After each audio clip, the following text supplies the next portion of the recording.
So how's it going, guys?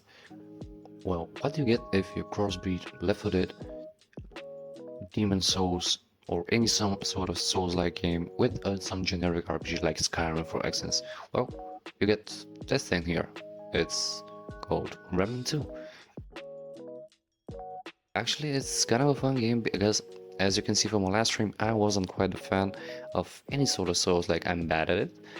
I'm completely the worst. Have zero experience playing things like that, but what I do have is experience playing games like Left 4 Dead 2, and so on and so forth. Now I also have experience playing RPGs and this game has definitely a lot to offer in that region. For example, games like you have different archetypes. And what I didn't know is this Remnant 2 is actually a sequel of Remnant from the Ashes that pits survivors of humanity against new deadly creatures and godlike bosses across terrifying worlds. Um, I had no idea a game like this existed. It's basically um, a, a third person Left 4 Dead against mutant creatures from another world. The story is actually quite intriguing. You're able to play solo or co-op with up to 2 other friends and explore the different worlds, stop evil from destroying reality itself, and so on and so forth, as the premise of most post-apocalyptic games. In order to succeed, you need to develop your character, your skills. There are very different skill trees in the game. There is a lot of combat experience which you need to gain, and being a Souls-like, there are something like the bonfires in that game. They're just called checkpoints. They're huge magical crystals which you can respawn back at once you die if you're in a party. For example, your friends are able to revive you. You can also just join a random matchmaking game. The cutscenes and the story and the lore is actually quite interesting. The game, as you saw, was rated 4.54 out of 5 on the PlayStation Market. It's actually one of the latest addition to the PS Extra catalog. So if you are subscribed to PlayStation Extra, you're able to play this for free. You can also see the skill tree. You can level vigor, with stamina, which is endurance, and many different things. I played for about 2 hours today in order to get this capture, this video for you.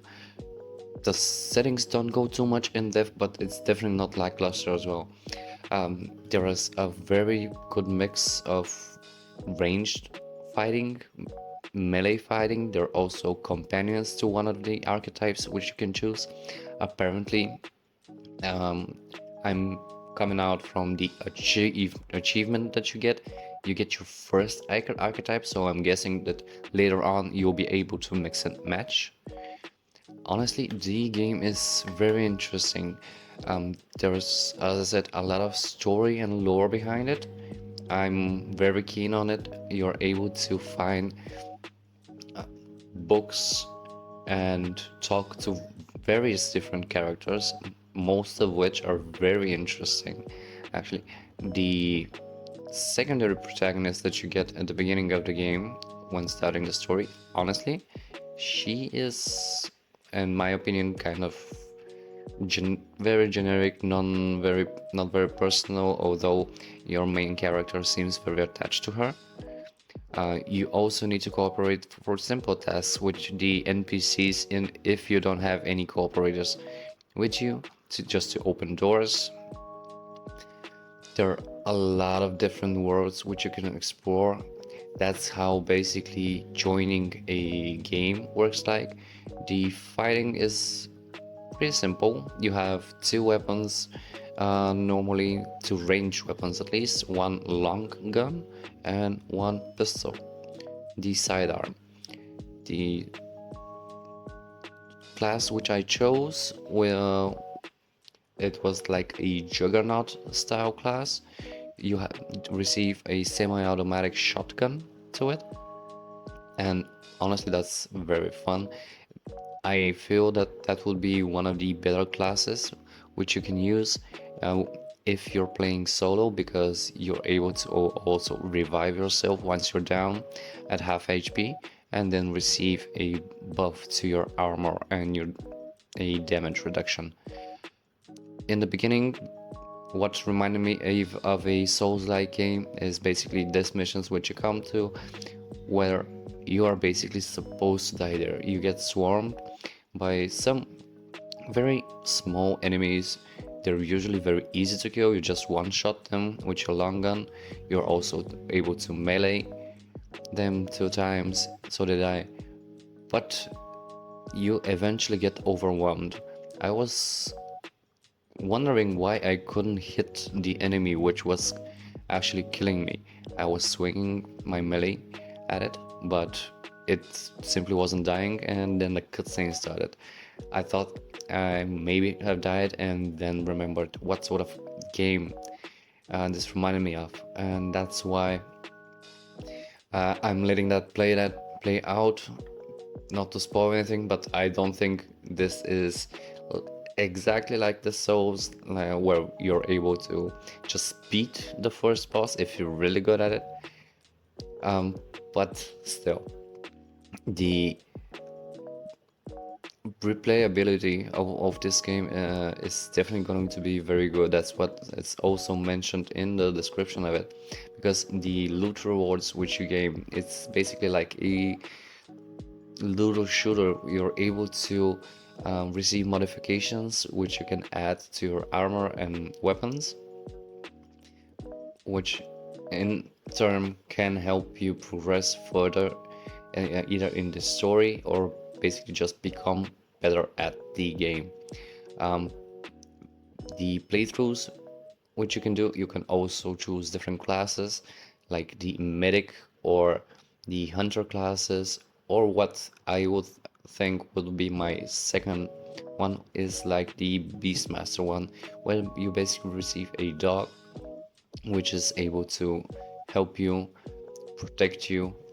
It can also revive you. That's depending on the choice which you make when you choose the class. That happens recently early in the game. It would seem that there is going to be some sort of addition as well, because there is a character in the game which is able to use some sort of not exactly mind control, telekinetic powers, which she's basically able to freeze enemies in time and then just destroy them. I think that would be cool to see if we can do that in the future. I would probably be uploading another video of this at another point, because I honestly really like the game. Jumping forward, these stories can definitely be different at different points, because the choices which you make during while talking to the other different characters can definitely lead to different outcomes. Because, for example, there were later on, starting basically the first side slash main mission, because you're supposed to do at least one side mission, you do a dialogue where you have the option, basically, I choose violence. Well, if you choose violence, I didn't do that. I thought about it. I was very eager to do so, but the enemies which you need to fight would basically probably demolish you at that level. I don't know if there is some sort of New Game Plus option, but if I come back as a New Game Plus character, I would definitely try to choose violence once, being not so short on ammo as I was in the situation. The enemies at the beginning, I thought that they were going to be just the same all over the game, but actually there are pretty various one. The bosses are kind of interesting, even though you don't receive a lot of backstory on them, at least at the beginning, to the point that I've gotten. But it's also possible that you have the lore in some sort of the books. Basically, after the 15th book, which I encountered, I started to just sift through them. What I found interesting, the objects in your inventory, you can also interact with them. At some point, you're supposed to find a key inside a matchbox. I'm going soft on these spoilers because the story is really interesting. There's a character which you meet, which I'm guessing is going to have a lot to do with us progressing in the story, even though it seems like a random but still interesting character at the moment. Playing on controller, the aim lock and the performance seems very well made. In my opinion, one of the better well made. Until this point, aim lock is not too hard, but it's not too soft. Looking for online game can sometimes be a bit challenging because I don't know if the servers are not that good, but trying to find a match, I needed to basically reset myself on the checkpoint stone in order to connect to another game. When it works perfectly. It's seamless, but starting the game and joining on a game which is already on the go sometimes doesn't work. Unfortunately, it could be me, it could be something that I did wrong because I was trying to speed through it as much as I could. But as you can see now on my class, you receive the auto shotgun, as I said, and you get a melee weapon. Melee combat can be a bit difficult to get used to because it's basically the same fire button as your weapon. There is no hip fire. You can only shoot when you are aiming down sights. But in any case, it can be helpful. I'm guessing because it's just because there is a lot of inputs which you need to do. You can directly notice on the menu that it is a game made originally for the PC because you're using your joystick as a mouse cursor. As I said, there are various different enemies as these roly-poly guys, which try to basically sonic lunge at you. Here we can see also one of the boss fights which you have against the thrower. This guy incapacitated me one time, but thanks to the perk which you get with my class, I was able to just revive myself without any sort of help. Usually at the bottom left you are able to see these dragon stones, dragon balls, anything that Goku would like to gather. Those can either heal you or revive a fallen ally. I didn't get a chance to revive someone. You get revived at the beginning in a cutscene, which shows you what they can do. There are different kinds of healing items in the game, but that's definitely the combat effective one.